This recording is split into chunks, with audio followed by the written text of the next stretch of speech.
Scrabbling around trying to find my brain. Oh, hello everybody. It's Graham Cope with another My Music. I'll be speaking to the wonderful Aly G or Alison, or whatever name she wants to be known as today. Actually, I wonder what name I want to be known as today. I'm always Graham. Maybe I should make my own name up. Do you know, Ali, that actually, and this is a little known fact, and now I'm going to have to kill every single listener for telling them this, that my middle names begin DJ, which is very cool when you're DJing. The names themselves aren't that cool, though. If anyone can guess what those names are in the next 2 minutes whilst this video is playing, then you can win a prize. Until then, this.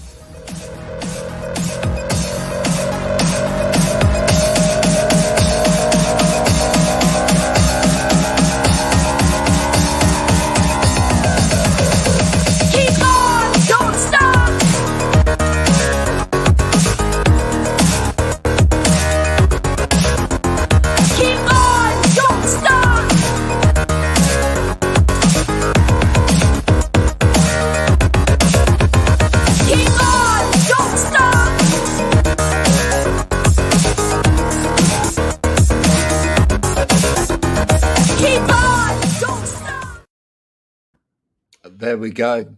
What a wonderful little video that is. Yeah, I liked it. It is. It's quite entertaining, and it kind of it gives you a little bit of a boost. That's the thing, especially at this time in the afternoon. Of course, it's not afternoon for you. It's morning. You're coming. Tell us where you're coming from. I'm coming from Brooklyn, New York, in the United States. Wow. Wow. It just sounds so much more glamorous, doesn't it, than Chard in Somerset? No, I think yours sounds so awesome. Do you? Have you actually looked at it on a map? No. Anything. I've never been to England, so anything in England sounds cool. Okay, well, okay. And that's always the case. Whenever I've been to America, people have said, "Oh, I love the way you talk," and then they say that's the first thing, and then they say, "Oh, but it's lovely where you live," and I go, "Well, it's shut most of the time." But what's it actually like living in Brooklyn? I love living in Brooklyn. There's just so much vibrancy and culture and every type of person. And, to get anywhere, you go on the subway. So what I love about it is that you're on one subway car, and the amount of ages, races, genders, sexuality, it's all in just one subway car. It's just so many different people represented. And I think it's like the great equalizer, the subway. Now, you see, where I'm from is the complete opposite of that, right? I grew up in a little story for you. I grew up in Bedfordshire, which in the UK, growing up, that was one of the most multicultural parts of the UK. Mm-hmm. All right. So I grew up with a lot of Polish friends, a lot of Hispanic friends. I grew up with, a lot of people from a lot of different ethnicity and cultural backgrounds, etc. And then I moved down to the southwest of England, and it's predominantly white, Caucasian, English speaking people.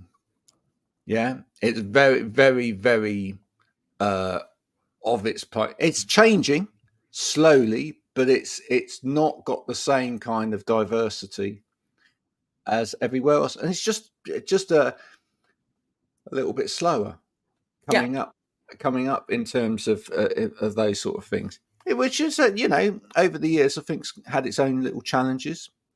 I've had to listen to a few conversations in shops, shall I say, where I've had to say, "You can't say that." Yeah.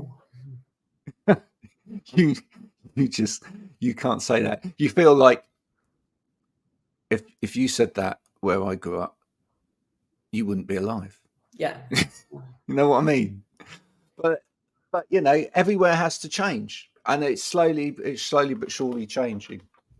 What are growing up in that So coming from that kind I of didn't area. grow up. So actually, I'm from Ohio. So I'm from Right. a suburb in Ohio, it was very homogenous. It was Mm. very white and kind of a sheltered suburb. So for me, I've lived in Brooklyn now for 14 years, and it's been so wonderful. I think growing up, I didn't know.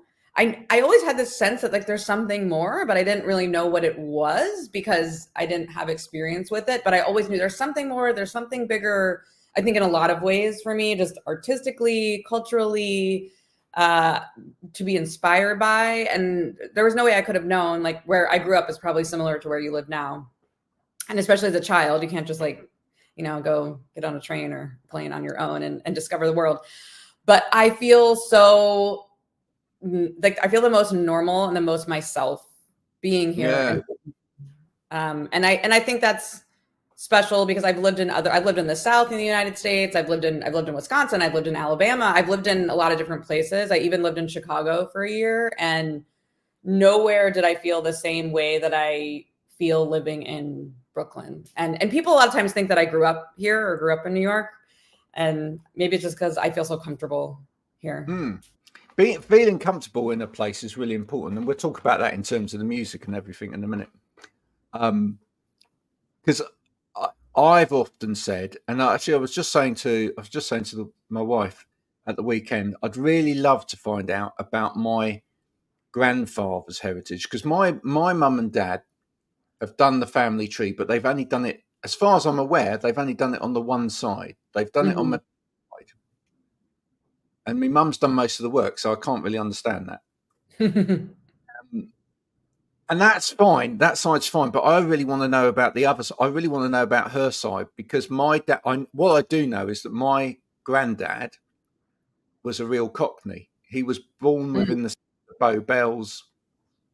He grew up in that part of London. He probably didn't have an easy childhood. I think it was, rough. And I'd quite like to, but whenever I've gone home, I'm doing it now. Whenever I've gone to London, and I've spent quite a lot of time in and around London, I feel quite at home there. And it's weird, isn't it? Places you just feel at home in, and you wonder whether that part of that's because of your past or something else or some other kind of connectivity to it. I do feel quite at home down here. Don't get me wrong, and I love it down here. And there's different types of connectivity as well. Here, we're quite near the sea, and I do feel quite connected when I'm by the sea. And I kind of understand that, there is part of the sea in my other part of my heritage. And I just think, actually, for anybody, from a mental health point of view and everything else, being near the sea and just seeing, that does you a world of good. But it's weird, isn't it? How like different places seem to have that kind of pull of home, even though they're not home. Well, I did find out on my grandmother's side that they were actually in Queens in New York for a while.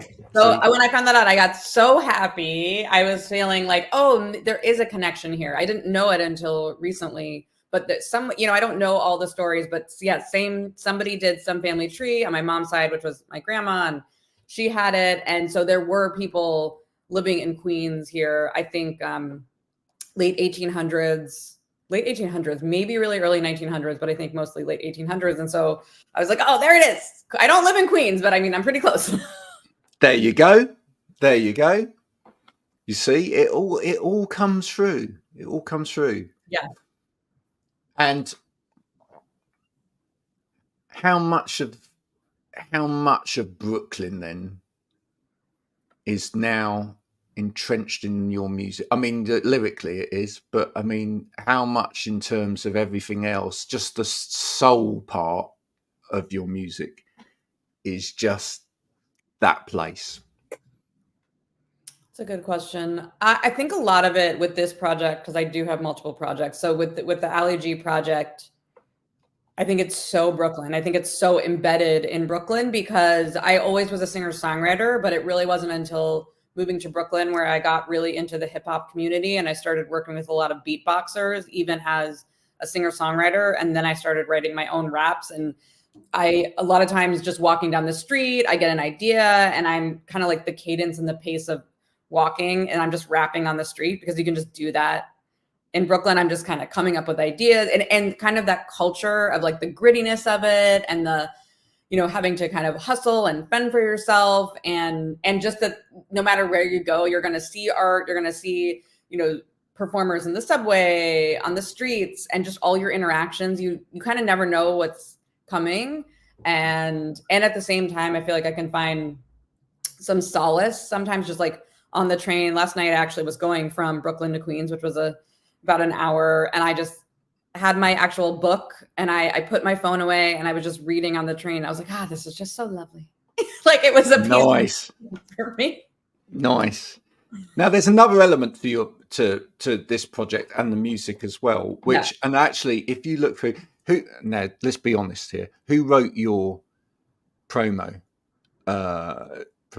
thing? Was that you? Or was that? No, it was probably Shauna from the PR. Shauna. Hi, Shauna. Who we love dearly. Yes. Right. So some of the artists who are mentioned on there, right?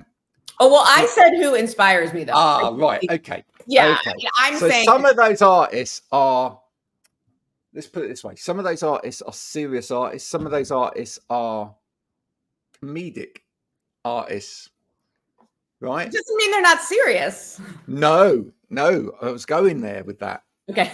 Doesn't mean to say they're not serious. And if you take this track, there's an element of humor. Oh, for sure. But there's a serious point. Yes. Right? Yes. And some people get confused by it, honestly. Okay, because some people probably don't get the humor or don't get the fact that you can make a serious point through humor.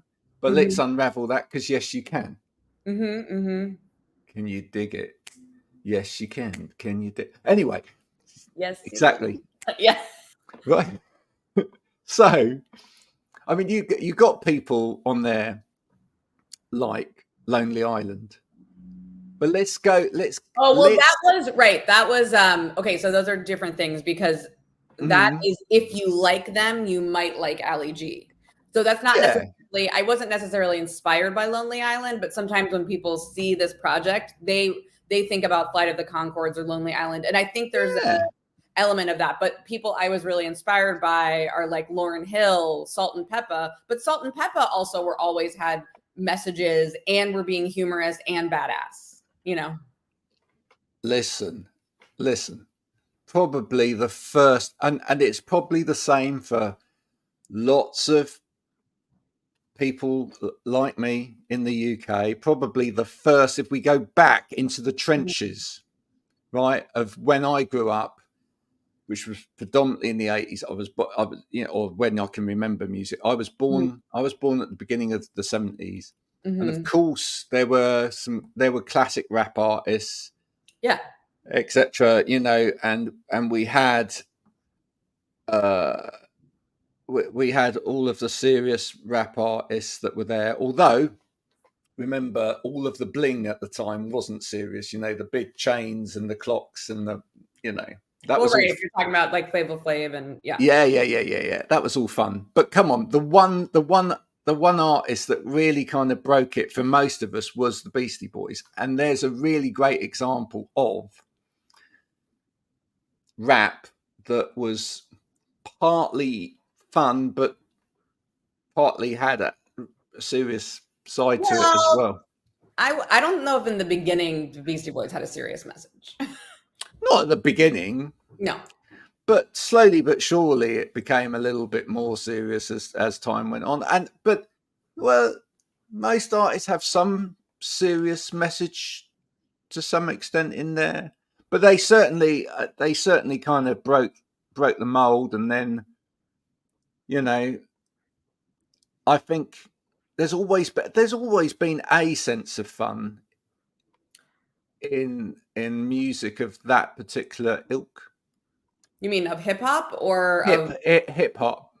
Yeah. Well, I think there's so many different forms of it. There's people like KRS-One who is very inspirational to me, and I've seen him speak. And I recently met his brother who DJ'd for him, and he's really talking about a lot of like social and cultural issues. And I wouldn't necessarily say that he's really looking at fun, right? But then I just think there's so many. I think the Beastie Boys, and that's interesting too, right? Because they're these white Jewish guys, and I'm a white Jewish girl. So you're taking the form, you're doing something different. I think when the Beastie Boys started out, like, yes, they can rap, but there's a lot of like, let's bring the fun, let's bring the hype, right? And when you're talking about like Rakim or KRS-One, or just like Rhapsody, although Rhapsody was maybe a little later, but people that are, there could be fun and there's beats there, but it's more about like, hey, we got to talk about what's going on in the world. Yeah, sure. There's a playfulness then more than fun sometimes, and that's important. Definitely a playfulness, and that's what I feel like Big Daddy Kane, who's also kind of like an OG, he is super funny. Like, I just crack up at some of his rhymes, and again, I mean, there's just so many different, there's so many different kind of layers and facets to this medium, and I'm pretty obsessed with it. Yeah, well, I like it. Listen, even Lonely Island, right? Yeah. With favorite Lonely Island track, my favorite Lonely Island bit, full stop, is the track "Threw It on the Ground," because I wish more people did actually throw people's phones on the ground. Yeah. You see what I'm saying there? There is actually a serious message. We would all get on so much better if we actually took people's mobile phones and threw them on the ground, and we actually looked at people and communicated with people rather than spent our lives. Sure. I mean, but Lonely Island is coming, I think, first from comedy.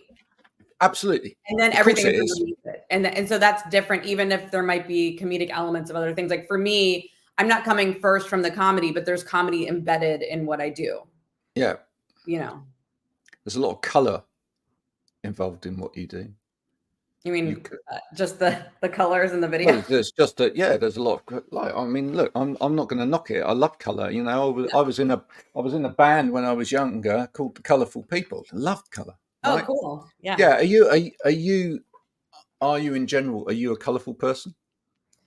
Yeah, I would say I'm a colorful person, and I like to mix patterns that don't match and just kind of have fun with things. And my next video is actually very dark, and it's kind of like lots of black, monochromatic with like red lighting. It's going to be coming out soon. It's like a darker track. So I think really, I started as an actor when I was a little kid. And I think for me, this project lets me kind of like take on my different personas within it. So Build It Up is like fun, and I'm in Brooklyn, and I'm colorful, and like that, and then my next track called Superpower, it's coming out November 29th. And then but it's a darker track, and so everything that goes along with it and in terms of the visuals is really dark. So I like that you can say like bright Aly G and then like dark Aly G. And I like kind of keeping people on their toes and people being, oh, I know what you are, whatever. And then saying, well, do you? So you'll have to watch out for that. I like that. Are you a bit of a chameleon, full stop? I'm not, but a lot of people say that to me when I'm just hanging out. I'm not saying it to you. I'm asking you, and you can now you can actually push back with whatever you actually feel, which is the great opportunity. I don't consider myself a comedian, but a lot of people think I'm funny, and I'm not trying to be funny. Oh no, sorry, not a comedian, chameleon. Oh, I thought you said comedian. No. Yeah, I think I am, in a way. And I think whenever I go into, right, a chameleon changes colors to fit in. I don't actually think that I'm changing colors to fit in. I think I'm changing colors to explore something different. Right. So changing colors to make people think, maybe. What is in terms of when you do put these different stories out there, these different personas out there, are you hoping to? What are you hoping within the listener to create? Do you see what I'm saying by that? Are you hoping to get people thinking, or purely feeling? Some musicians just want people to enjoy the music. I sense that you probably want it to be more than that. Yes.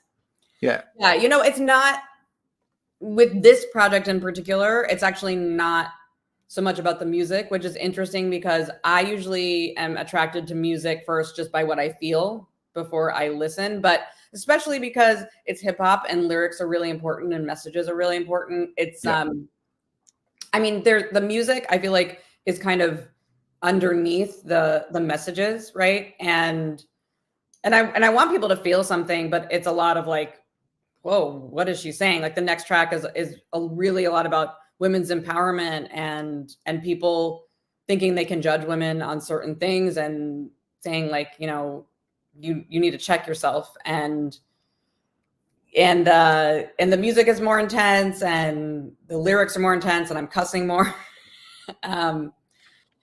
So yeah, I think I want people to think. I definitely want them to think. And I do think the way I'm doing hip hop is a little bit, people are like, what? Wait, what did she just say? Or who is she? What? Like there's a confusion. Yeah.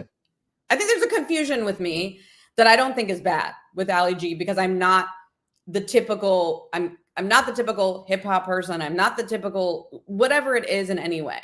And so I kind of like that people that you might pay attention, maybe just because you're confused at first. Hey, confusing people's a good thing, right?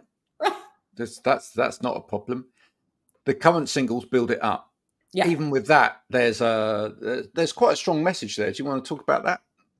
Yeah. So I lived in this part of Brooklyn that is, some people call East Williamsburg now. The realtors really do. Some people call it Bushwick. When I moved there was kind of, everything was called Bushwick. And I lived there for 7 years. And when I first moved there was nothing there.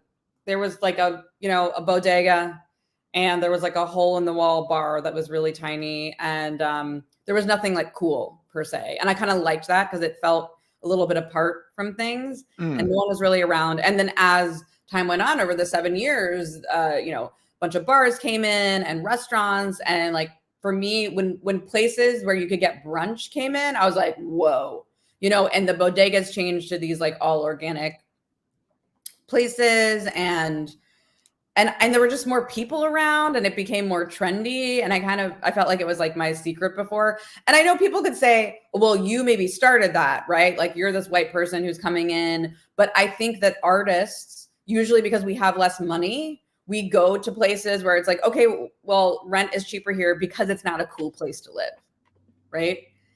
And then, and there's kind of talks about this too. And then when artists move in, then it's this weird thing where it's like, ooh, it's interesting there. There's like artists there, but we're moving there first because the rent is so much cheaper, and we know there really isn't anything to do around there. And so when you're singing, Build It Up, yeah, there's an element of negativity in that. Yeah, absolutely.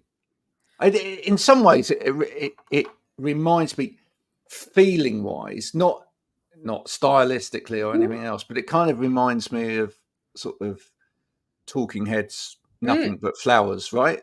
Oh, that's a high praise. I mean, Talking Heads and David Byrne, amazing. Yeah. Yes. But that kind of making you think about, almost swapping things around to make you think about, this is happening, and it almost sounds positive, but actually it's not positive. Yeah, you really got it, because I think Nothing But Flowers, such an interesting comparison that no one has said, but it's when you like when you're listening to Nothing But Flowers, it's kind of this like whimsical. It's joyful, right? It's really joyful. You got it. But that bit in the middle, that kind of, you got it. Got it. It sounds so positive, but actually it's almost like a slap in the face every time you're singing, you got it. It's almost like, you almost read into that as, well, you asked for this, right? Now this is what you've got, right? And I think that when you hear like build it up, because it could be something like positive, right? Like we want to build it up, right? Yeah, and my friends, and it's funny because recently I was at a family event, and my cousin's kids, I guess watched the video, and then they came up to me, they were like, build it up, you know. and it could, you know, if you take it out of the context, and this is an interesting thing, right? Taking things out of context, like it's a forward moving melody, and it's catchy, but it is definitely really similar, I think, to the Nothing But Flowers. But if you really see, it's like I'm saying, you know, the developers are coming in like, build it up. We got to build up here. We got to do this. You know, it's the build it up is coming from them, not from people that live in the community. Yeah. And not from people that want to pay higher rents or, you know, be part of the gentrification. And so it is, I don't plan, like for me, inspiration just comes and it just happens. But it's fun to talk about the nuances with you, because it sounds like this like positive track, but it's kind of like, wait, what are you saying? And like, is it funny? Is it not fun? Like, again, that confusion. Yeah, no, I love that though. I mean, that's the thing, isn't it? That's where, hey, sometimes you sort the wheat from the chaff when it comes to actual listeners. Right. Sorry, listeners. Right? If you've listened to the song and you've enjoyed it and you thought it was just a feel good song telling people to build things up, you're wrong. It's not that at all. You're wrong. You're wrong. Go back, listen again, different set of ears, give it a bit of time. Maybe you'll understand.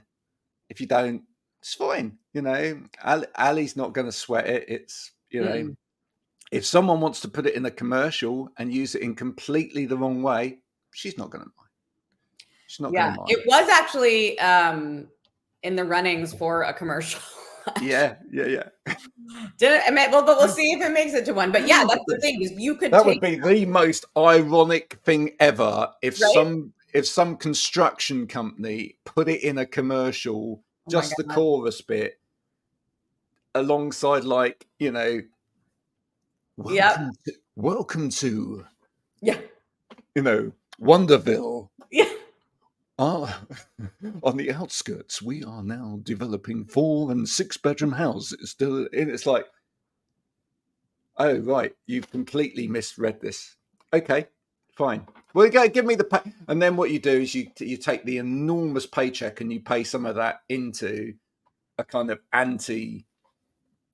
Right. I'm actually thinking, I'm like, would I? There's a thought process going on for me, like, you know, because you can say no as an artist, but then it could be, right, yes, like if there was a good paycheck and then I decided how to use that money, and also was like, joke's on you, we'll see, I don't know. Yeah, absolutely. Hey, let's hope so. I like that. I love all of that, you know. Or what you need to do is be able to, if you, in handing over the track, you need to be able to say, you can categorically use the track how you like within that advert, but you can't stop me talking about what the track actually means. Right. And that's, you know, the entertainment lawyer deals with all those. That's the bit, you know, I'm not going to stop telling people what the track actually means. Yeah, people can make up their own mind. That's wonderful. So how much of a project is this? That you mentioned a couple of songs. Is going to be a whole Aly G EP / album, or, you know, do we get Aly G t-shirts? Yeah, there aren't any Aly G t-shirts yet, but right. I hope there will, because I just put out this is just the first single. First video. I have the next single coming out, and then the next video, and then there will probably be 2 more singles in the new year early, and then there will be an EP or an LP. I'm not sure exactly. Nice. But I do have more songs, and I do have more. And I'm going to ask this question then: Do you start different, or have you started a different project at the same time as Aly G? So will we see converging projects out there? And then does that mess with your head? Yeah, I was just thinking about that this morning before speaking with you. So Allison Greenfield is the singer-songwriter me, and she's been around for a while. And she's been performing and had music on TV and composed for film. And I do talk like this, like she. So if you go on Spotify, she's got, you know, she has her thing. I have another project that's electro-pop that I'm trying to decide if that's going to be underneath Allison Greenfield too, or a totally other name. But wow, I have some music in the works for that. That's more, you know, piano and strings and way more melodic and kind of like ballads coming out. And I'm wondering, how to, you know, I don't want competitive, like I'm promoting against myself. Just thinking about who you're working with and you know, other artists. I know Sean has worked in the past with, and I think she still is, Bunny X. Do you know the Bunny X ladies? You should meet. Okay. Yeah. I'll tell Sean and introduce us. Definitely. Well, check them out. Okay. They're totally in that space, and maybe there could be a collab there. Yeah. If, you know, I'd love to hear I don't know what the other project's called. I don't know whether you can tell us that or whether that's under wraps. Well, you mean the electro-pop project? Yeah. What's it called? Yeah, I have a name for it, but you're working on it. It's a good name and people like it, but I just don't know if I can really have 3 projects. I think that's what I'm Right. trying to decide right now. If it's going to be, I'm trying to decide, you know, because I think about David Bowie, or I think about people, or even like Nelly Furtado. Like Nelly Furtado's early work was more singer-songwriter, and then she went into more like pop that was influenced by electro and hip hop. Yeah. Went in that way, like I don't want to say like I was this and I'm going to be this. It's kind of, I mean, Aly G, the raps used to be part of Allison Greenfield also. And then I just was like, okay, I need to separate this because I want to get more into the character of Aly G. Yeah. Not Aly G, which people will say to me. I know I was going to ask you, look, you've got to answer that, right? How often do you get that? Well, so it's really interesting because it's an age thing. Young people don't know who Aly G is. No.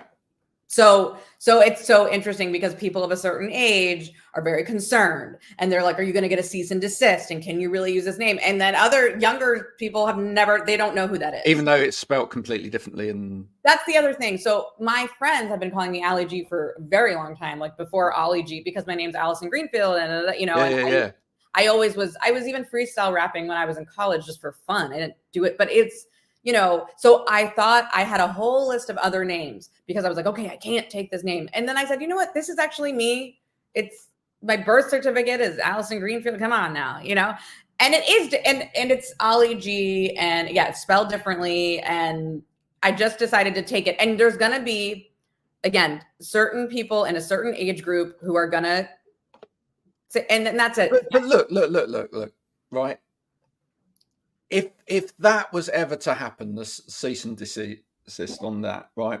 2 things. One is he's a comedian, so he's been asked to cease and desist on so many occasions because of characters that he's done, right? Yeah. So I doubt it would happen, right? Really doubt it would happen.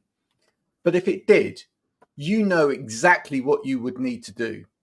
You would need to fly over here to Staines. Yeah.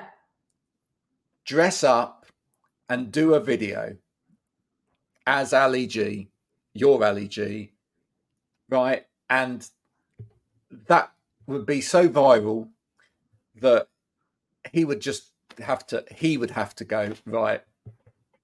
I mean, I have a very vivid dream life, and I did have a dream where he like gave me his blessing, where he was like, it's all good. Yeah. And I feel like, I mean, I so respect him as a comedian, an artist, you know, a forward-thinking human. And I don't. Do you know what? I'm absolutely, completely convinced that if you ever met, etc., that he would just be like completely down with it. Yeah. And I'm sure he would actually be like, do you know what? Do you want me to come in? I'll do a video with you. And I mean, that's, that is, I didn't want to like put it out to the, but like that is, if I ever got of a certain, like, I also think like an Aly G interviewing Aly G, like I feel like there's so much beautiful stuff we could do. That would be. If he deems me, but it's like, I mean, there could be some totally really funny things, I think. Yeah. I feel like I'm underdressed now. I feel like I should have actually gone the whole hog and dressed like him for this interview and done it like him. If anyone out there is a really good impersonator of Aly G and would like to do that with Aly G at some point, let us know, and we'll make that happen. That would be good. We'll kind of push that towards happening. Yeah. So it's going to be a busy 2024 for you, Aly. Yeah.